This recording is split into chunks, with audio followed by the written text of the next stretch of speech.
जय श्री कृष्ण दोस्तों आज हम लोग विक्रमादित्य के बड़े भाई राजा भृतहरि की कथा को सुनने जा रहे हैं। तो चलिए दोस्तों, बिना किसी विलंब के आज का वीडियो शुरू करते हैं। दोस्तों, राजा भृतहरि संस्कृत के विद्वान कवि और नीतिकार थे। वे सम्राट विक्रमादित्य के बड़े भाई थे। कहते हैं कि वे एक घटना के बाद गुरु गोरखनाथ के शिष्य बनकर योग साधना कर योगी बन गए।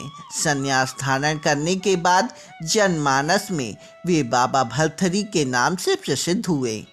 राजा भृतहरि के शतकत्रय की उपदेशात्मक कहानियाँ भारतीय जनमानस में रची बसी हुई हैं। इस नाम से 3 शतक हैं: नीति शतक, श्रृंगार शतक और वैराग्य शतक। कहते हैं कि प्रत्येक शतक में 100 श्लोक हैं। ऐसा भी कहते हैं कि नागपंथ के वैराग्य नामक उपपंथ के यही प्रवर्तक हैं। तो चलिए दोस्तों, बिना किसी विलंब के आज हम लोग राजा भर्तृहरि की कथा सुनते हैं। दोस्तों, प्राचीन उज्जैन में बड़े प्रतापी राजा हुए।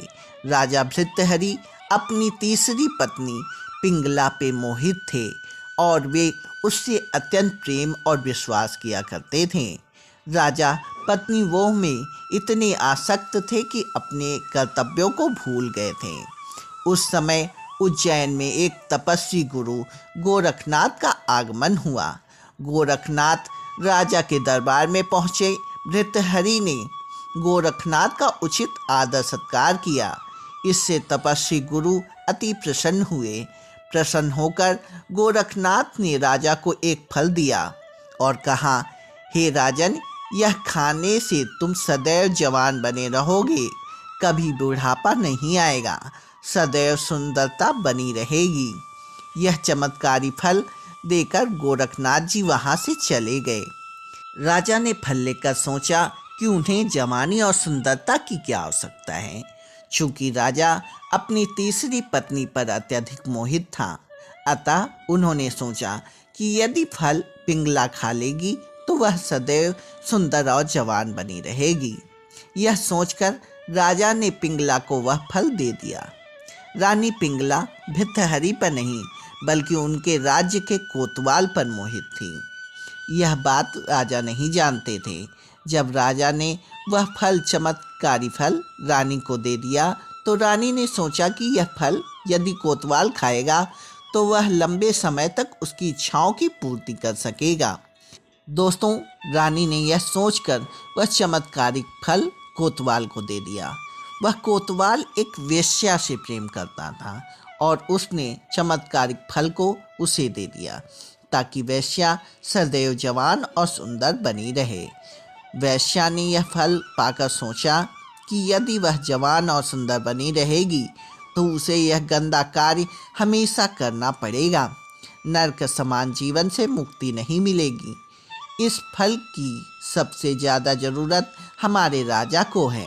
राजा हमेशा जवान बने रहेंगे तो लंबे समय तक प्रजा को सुख सुविधा देते रहेंगे।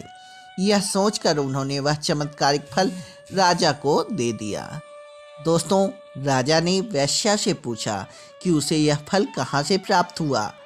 वेश्या ने बताया कि यह फल उसे कोतवाल ने दिया है। भर्तृहरि ने तुरंत कोतवाल को बुलाया और सख्ती से पूछने पर कोतवाल ने बताया कि यह फल उसे रानी पिंगला ने दे दिया है। जब भर्तृहरि को सारी सच्चाई मालूम हुई तो वह समझ गए कि रानी पिंगला उन्हें धोखा दे रही हैं। पत्नी के धोखे से भर्तृहरि के मन में वैराग्य जाग गया और वे अपना संपूर्ण राज्य विक्रमादित्य को सौंपकर उज्जैन की एक गुफा में आ गए। उस गुफा में भर्तृहरि ने 12 वर्षों तक तपस्या की।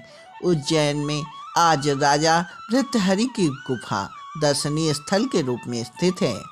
दोस्तों, राजा भर्तृहरि ने वैराग्य पर वैराग्य शतक की रचना की है जो काफ़ी प्रसिद्ध है।